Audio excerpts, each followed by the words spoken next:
मुंबईच्या जोगेश्वरी पश्चिम परिसरात एका परप्रांतीय मालकाच्या कार्यालयात मराठी भाषेची गळचेपी होत असल्याचा आरोप मनसेच्या स्थानिक पदाधिकाऱ्यांकडून करण्यात येतोय। संबंधित कार्यालयात मराठी भाषिक मुलींना आपापसात मराठीत बोलण्यास बंदी घालण्यात आली होती।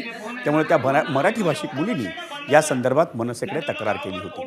या प्रकरणात मनसे वर्सोवा विभाग अध्यक्ष प्रशांत राणे आणि मनसे कामगार सरचिटणीस केतन नाईक यांनी त्या कार्यालयामध्ये जाऊन परप्रांतीय मालकाला जाब विचारला आणि त्यानंतरच त्या परप्रांतीय मालकानं मराठी भाषेचा अवमान केल्याप्रकरणी दिलगिरी व्यक्त करून मनसे अध्यक्ष राज ठाकरे यांना पत्र लिहून माफी मागितली।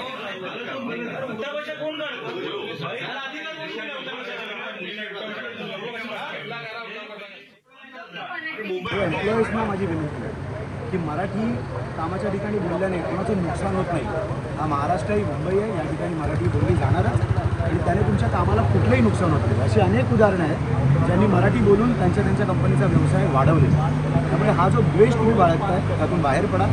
उलट तुम्ही स्वतः मराठी शिका। आम्ही इतकं चांगलं महाराष्ट्र तुम्हाला कामाचं एन्व्हायरमेंट या ठिकाणी देतो आहे, तुम्ही मराठी शिका ही माझी या निमित्ताने तुम्हाला देखील विनंती आहे। मराठी भाषिकांविषयी द्वेष असणाऱ्या लोकांनी म्हणजे त्यांच्या एम्प्लॉयरनी त्यांना मराठी भाषा का बोलू नये तर अडवणूक करण्यात आली आणि त्यासाठी त्यांना कामावरनं पण कमी करण्यात आलं। त्यासाठी त्यांनी तक्रार कामगार सेनेकडे गेली आणि त्यांच्यामार्फत आमच्याकडे हा विषय आला।